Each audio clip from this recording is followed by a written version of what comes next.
Je sais qu'on a à peu près le même avec, Ingo, enfin, c'est le même, hein, on va pas se mentir.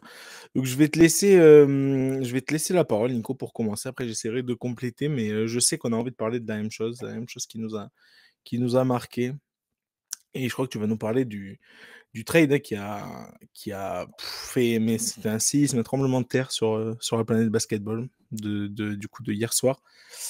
Heu, Ouais, à tel point que moi, à tel point qu'en privé, quand on en parlait dans notre chat, sport.fr, sur notre groupe WhatsApp, j'avais parlé au départ, j'avais vu ça comme une infox, presque, comme une fausse information, tellement ça me paraissait quand même assez Attends, incroyable comme, tu fais bien de le dire. L'insider lui-même, donc c'est un insider, Shams Charania, insider pour, ESPN, donc qui a pris la suite de Wojnarowski, pardon, pour ceux qui se souviennent, a été obligé de dire: «Non, non, ceci enfin, c'est une vraie info», enfin, il a vraiment dit, il a été obligé de retweeter par-dessus la news: «Non, non, c'est une vraie info, c'est un vrai deal, le deal est réel, c'est fou», enfin bref. Vas-y, pardon, excuse-moi de t'avoir coupé. oui, parce qu'en plus, il a fallu avoir une confirmation d'ESPN aussi. Ouais, c'est dingue, hein. Évidemment, quand vous avez ESPN qui confirme, parce qu'ils sont quand même super bien placés au niveau notamment des news NBA, de tous les sports américains de toute façon, c'est vrai que là, on se dit, «Ah oui, OK». Donc ça arrive et en fait, là où on a du mal à comprendre, c'est qu'est-ce que va gagner Dallas au change, en fait? Parce que certes, il faut rappeler, à tous nos téléspectateurs que, Anthony Davis va faire le chemin inverse, donc il va quitter les Lakers pour rejoindre, Dallas. Donc évidemment, c'est une belle prise pour Dallas, mais il y a quand même déjà une différence d'âge entre les 2 et le fait que, sur le long terme, on peut se poser la question de savoir quelle est et quelle sera la stratégie des Mavs, dans ce deal. Parce que moi, à mon sens, le seul avantage qu'ils ont, c'est de ne pas renouveler un joueur qui leur aurait coûté une fortune en prolongation, mais peut-être qui aurait pu leur apporter un titre, que les Mavericks attendent depuis un certain temps et Doncic lui-même a dit quand il voulait partir: «J'espérais partir sur un titre» et à la place, ben, on se retrouve avec un joueur qui même, disait qu'il était prêt à faire toute sa carrière aux Mavericks. Donc c'est vrai que c'est assez, surprenant Mmh mh. et on se dit même, et en plus on parle aussi d'un deal dans lequel, a priori, lui, il pourrait éventuellement donc il s'engage, notamment sur la saison jusqu'en 2026 et qu'à partir de 2026, il est possible aussi que les Lakers puissent peut-être le retrader contre, un autre joueur, mais pour, encore une somme, encore plus folle, on va dire. Donc en fait, il y a vraiment une stratégie assez bizarre de la part des Mavericks. En tout cas, on a du mal à la comprendre et c'est ça, en fait, qui est surprenant, en fait, c'est que s'il s'agissait d'un joueur de 35 ans, on se serait dit: «Bon, peut-être que, évidemment, il est en fin de carrière et il on peut le laisser partir pour service rendu». Mais là, il faut se rappeler que Doncic, il a 25 ans, que ça fait déjà plusieurs saisons qu'il est, un des meilleurs joueurs de NBA, et de très loin, j'ai envie de dire. Et donc, aujourd'hui, le fait de le voir aux Lakers, moi, je vois ça comme une opportunité en or pour les Lakers. Il va notamment jouer avec LeBron James, qui était son idole, hein, quand il était petit. Donc ça risque de faire des étincelles, mais il faut voir aussi, ce que ça va faire pour Dallas, qui d'ailleurs a perdu son premier match, hier, la première sans Doncic, à Cleveland.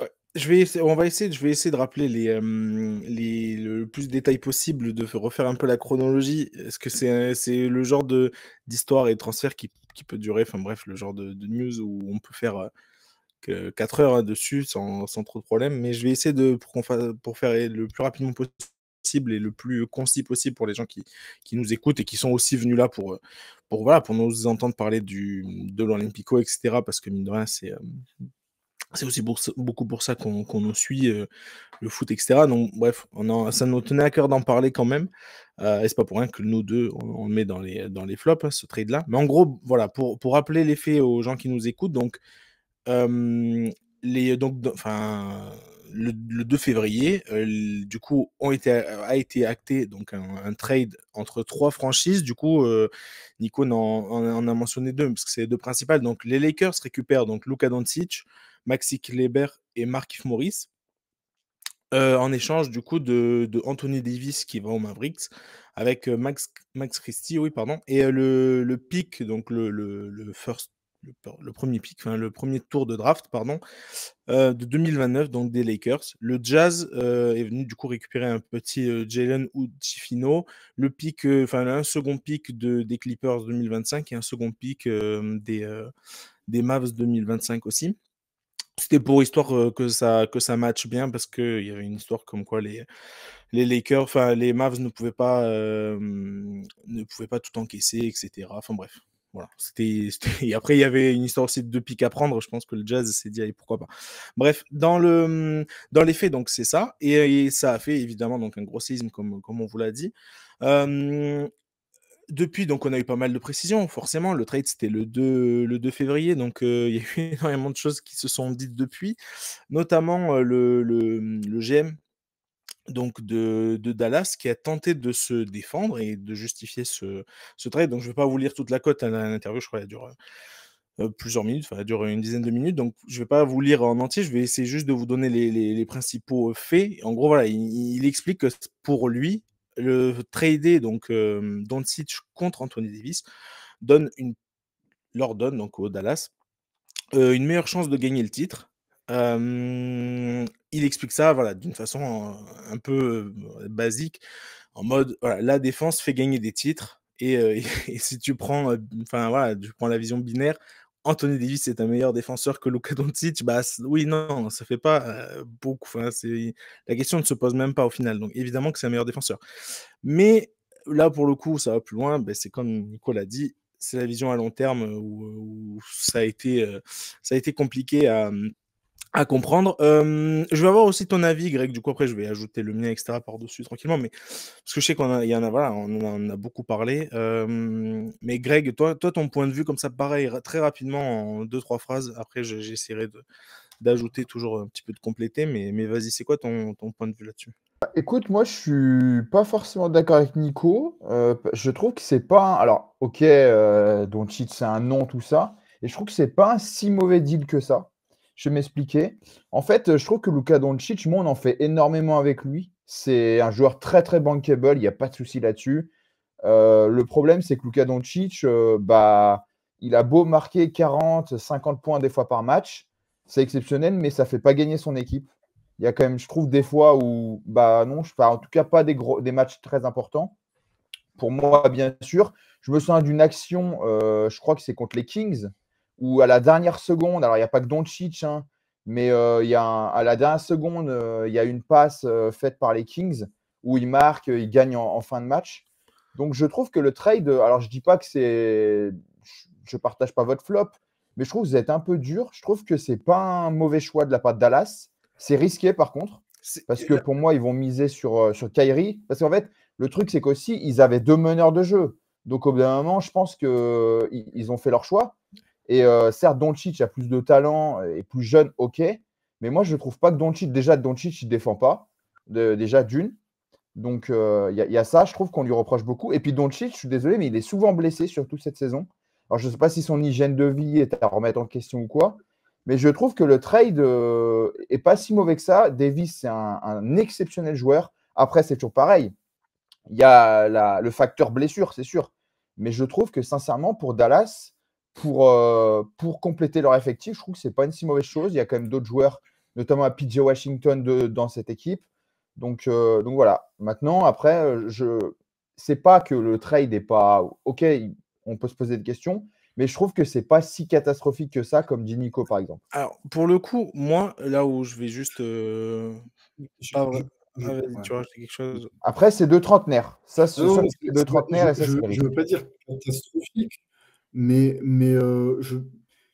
j'ai pas l'impression que ce soit quelque chose sur le long terme qui soit judicieux par rapport au fait que, notamment le fait au niveau de l'âge, Doncic a 25 ans, Anthony Davis il a 31 ans, et que voilà, après les années elles comptent, surtout quand on vient sur la fin. Et je me demande en fait au niveau des Mavs, quelle est la stratégie, surtout sur du long terme, même sur du moyen terme, même si on dit on veut gagner le titre et qu'il faut avoir une bonne défense, je suis d'accord. Mais quand on se prive de quelqu'un qui va marquer 50 points par match, il me semble que c'est quand même un handicap. Mais bon, après, Ouais, mais c'est bon, tu évident. vois, moi, je trouve que Irving a totalement les capacités pour marquer autant de points, un petit peu moins, ok, mais et puis on sait que Davis, Oui, franchement, enfin voilà quoi, c'est pratiquement 15, enfin c'est pratiquement des double-doubles à chaque match. Par contre, moi, je pense que c'est une, euh, une stratégie par contre à très court terme, et c'est là qu'est le risque. c'est Mais je ça. trouve que c'est pas forcément. Et pour les Lakers, sincèrement, alors faut revoir l'effectif, tout ça.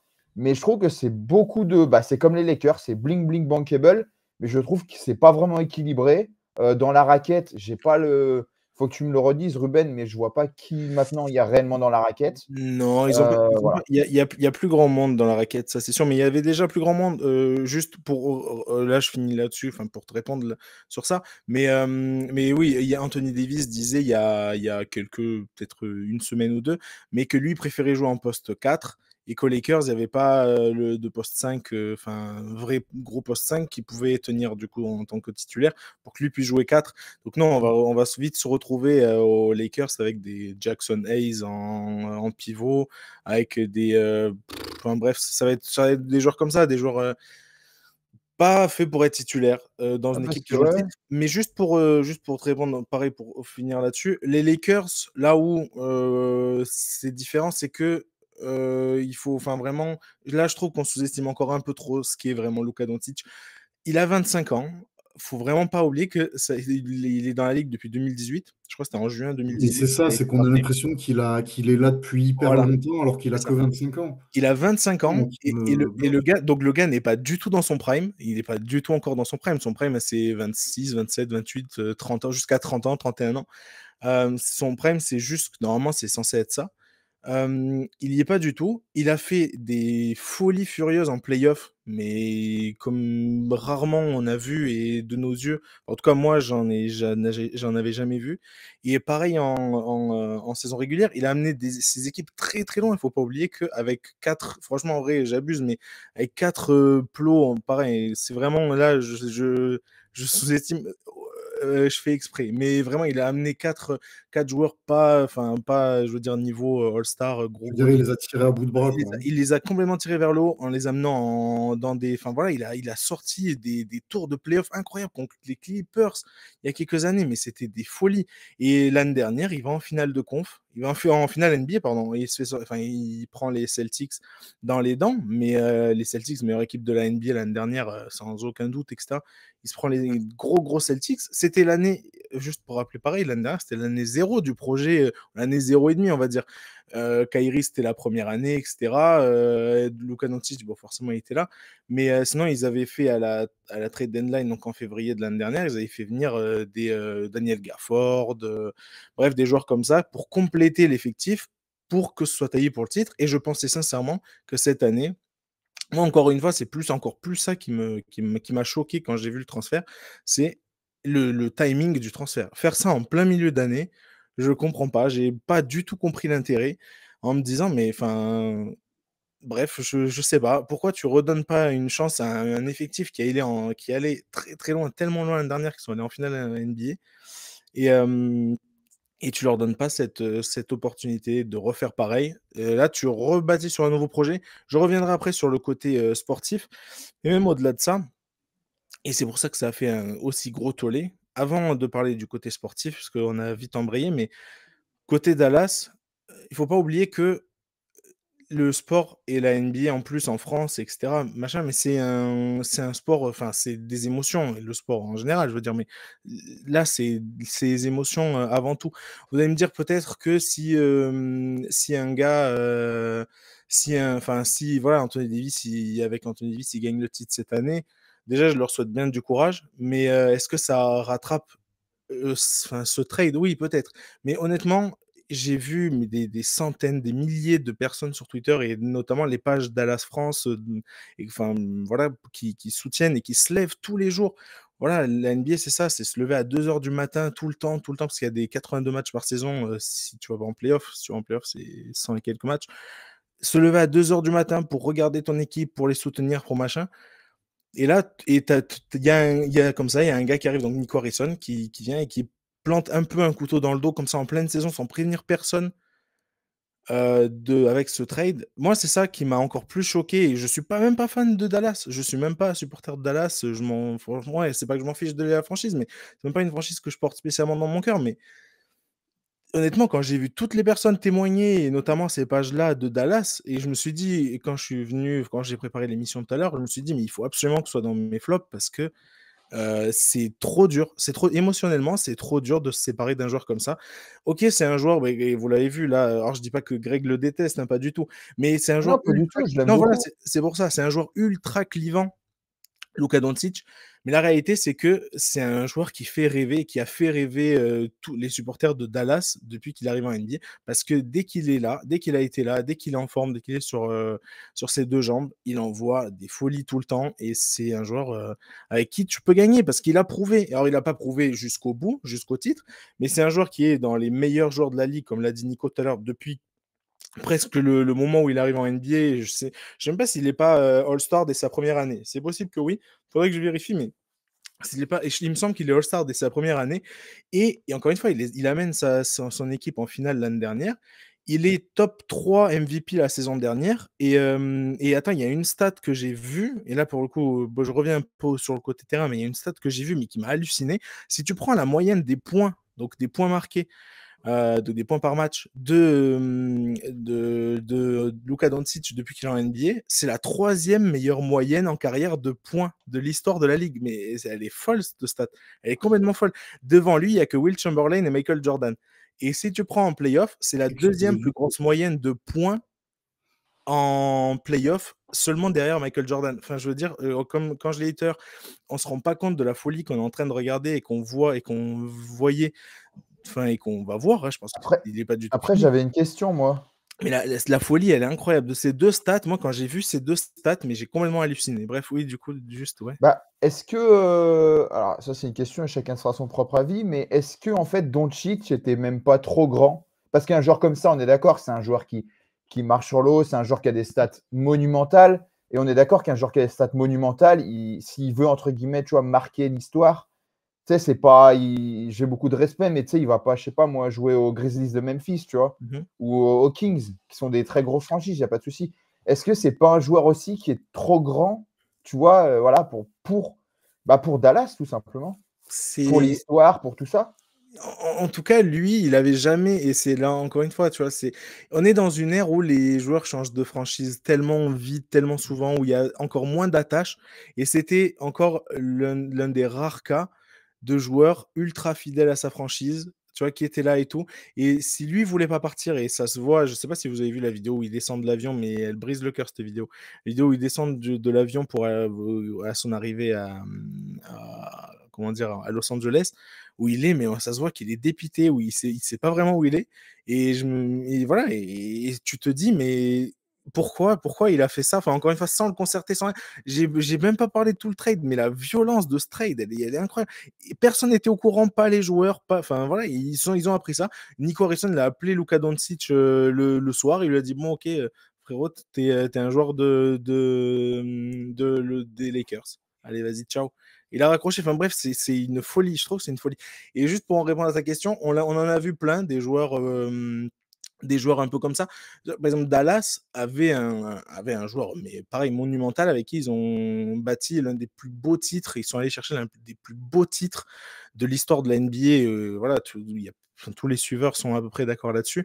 Le titre de Dallas avec Dirk Nowitzki, c'est l'un des plus beaux titres de l'histoire de la NBA. Et je pense qu'il y a aussi ce côté-là. Enfin, Luka Doncic représenté, et voilà, il avait pris la suite d'un vieux Dirk, etc. Il a pris la suite. Il y avait tout cet engouement avec les fans de c'est lui le successeur, celui qui vient après, etc. Donc voilà pourquoi ça fait mal côté Dallas.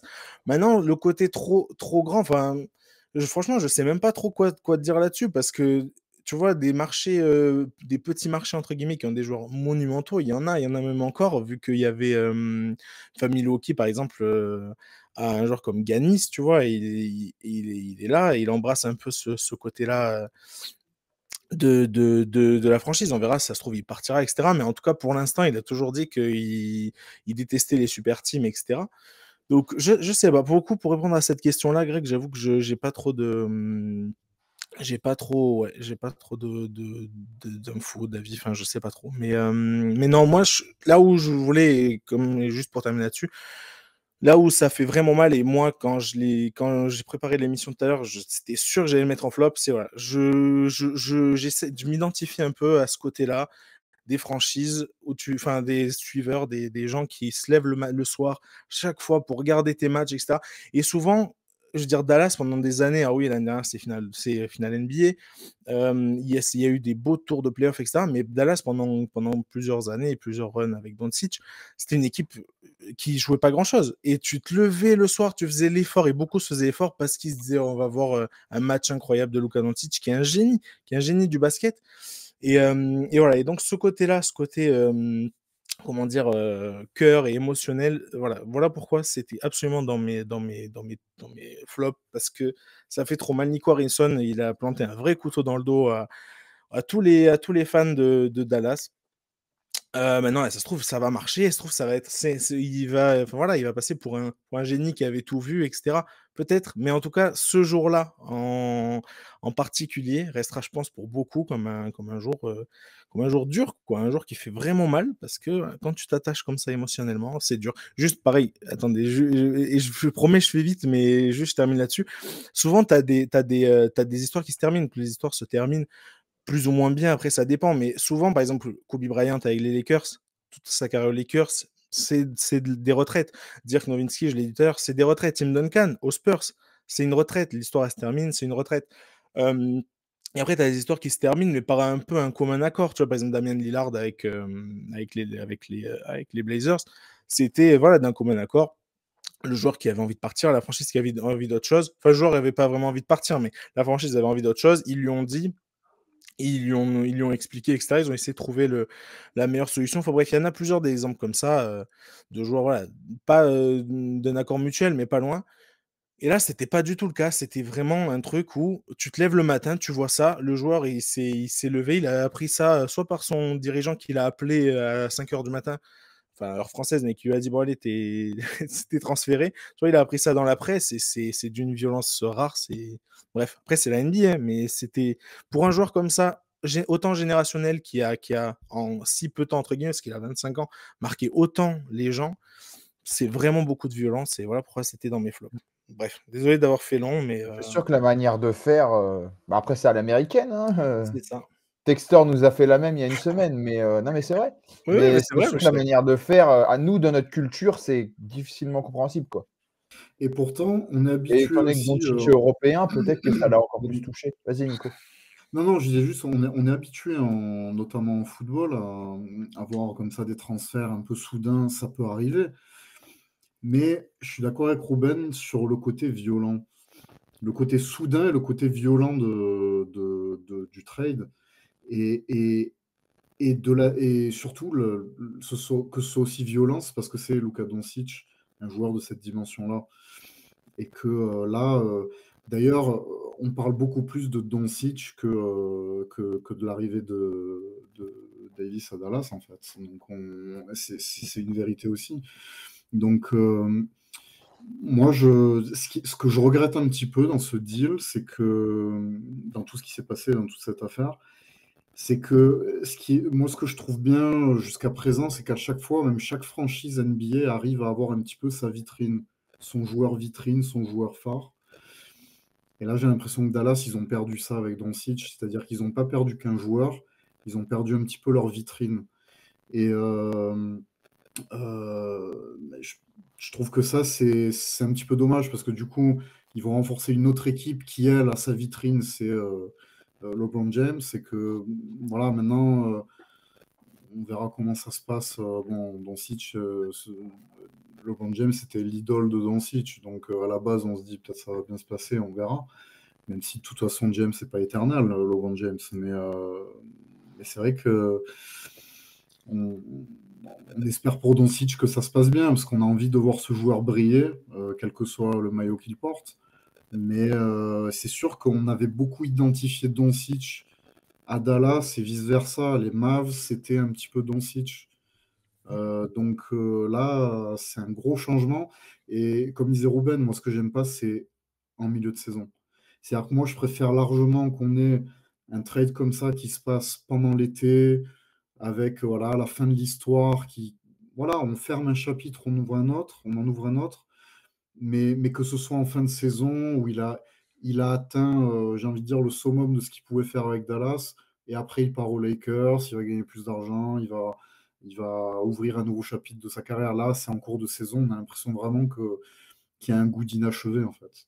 Et c'est ça, Oui. moi, que je regrette un peu dans Tu le ce. disais tout à l'heure, mais la NBA, elle va à une vitesse. Enfin, je veux dire, et le trade a eu lieu 2 heures après, enfin pas 2 heures après, mais 10 heures après, Dallas jouait contre Cleveland. Là, Mais ce soir, c'est ça. enfin, l'histoire, enfin, ça va trop vite. Tout va trop vite. Et du coup, ouais, t'as pas le temps voilà, il a eu le temps de faire ses adieux, mais de faire voilà, une petite lettre, etc. Enfin, mais c'est trop, ouais, c'est bizarre, c'est trop de violence, c'est très, Je très vais dire violent. ça, c'est un petit peu naïf, et Greg va dire on est aux États-Unis, et tu as Bien raison sûr. de le dire, hein. C'est que, voilà, le porte-monnaie est plus important que le cœur, et l'attache à une équipe. Nous, dans ce cas-là, on raisonne un peu comme on faisait dans les années 90-2000, dans les clubs, que ce soit de foot, de basket. Et aujourd'hui, et moi personnellement, je le regrette parce que je pense que l'amour du maillot, c'est important. C'est un peu naïf de dire ça comme ça, à cette époque, aujourd'hui, mais je pense que, comme tu parlais des gens qui se lèvent à 2 heures du matin pour aller voir leur équipe, je pense qu'il y en a beaucoup, des supporters des Mavs qui se disent: «Voilà, je vais regarder mon joueur phare», et ben, là, il est parti, voilà. Ils vont quand même se lever à 2 heures du matin pour continuer à voir leur équipe quand même, mais Bien sûr. c'est pas la même chose quand vous avez votre joueur phare qui est parti, ça c'est certain. Et juste pour revenir là-dessus, juste une dernière petite chose sur cette histoire de loyauté, etc. Kevin Durant a aussi réagi là-dessus. Alors bon, lui, en tant que loyauté, etc., c'est vrai qu'on va, on peut en discuter pas mal. Mais il a eu une phrase assez juste qui, pour le coup, m'a pas mal. Bref, je l'ai retenue et du coup, j'avais envie de vous la partager. Il a dit, donc c'était en interview d'après-match, il a dit que voilà, les joueurs sont tenus à un standard pardon, de loyauté et d'engagement différents envers leur franchise, mais les organisations ne sont pas tenues à ce même standard d'un point de vue extérieur. Donc voilà, d'un point de vue extérieur, encore une fois. Mais c'est vrai que tu vois, quand tu prends d'un point de vue extérieur, ben c'est plus facile et tu le vois, mais tu comprends parfois, enfin en tout cas, les joueurs, dès que c'est un joueur qui, qui fait entre guillemets un caprice pour partir ailleurs, il est direct catégorisé et mis dans le catalogue et dans le rang oh star capricieuse, il en fait qu'à sa tête, oh, il a envie d'aller rejoindre son pote, oh, il a envie d'aller rejoindre telle ville juste parce que l'équipe elle est plus hype, je sais pas quoi. Par contre, dès qu'une franchise trade un joueur, peu importe la violence, ah ouais mais c'est le business. Ouais, c'est le business. Bah ouais, franchement, c'est dur. Et j'avais juste envie de, voilà, de mettre cette phrase un peu en avant parce que voilà, ça reste, qu'on le veuille ou non, il gagne des millions d'argent, il gagne des millions de dollars. Enfin, Luka Doncic, là, par exemple, il va devoir s'asseoir sur 100 millions d'euros pour les gens juste, par exemple, qui ne le savent pas ou qui n'étaient pas au courant. Mais en gros, voilà, en NBA, quand tu es drafté par une franchise, tu as le droit à un contrat super max qui te donne, enfin voilà, en gros, c'est la franchise qui t'a drafté peut te le mettre pour, entre guillemets, justement encourager les joueurs à rester, plus longtemps dans leur franchise et cetera. Donc il s'assoit sur un paquet, enfin il s'assoit et du coup, il aura pas le droit à cet argent-là, Doncic. Mais je veux dire, voilà, il gagne, enfin, j'ai aucun problème, je pense qu'il aura aucun problème, hein, il mangera, à sa faim, aucun souci. Mais ce que je veux dire, c'est qu'il y a tout ce truc-là d'argent et cetera, mais mine de rien, ça reste des êtres humains, des êtres humains, pardon. Et encore une fois, le voir comme ça, enfin voir comme ça, un trade aussi violent et arriver en plein milieu de saison pour un mec, encore une fois, et Nicolas dit, il avait écrit une lettre où il disait: «Je me voyais faire toute ma carrière à Dallas. C'était ma maison, c'était la ville voilà, l'endroit où je me sentais à la maison, à des, milliers de kilomètres de chez moi».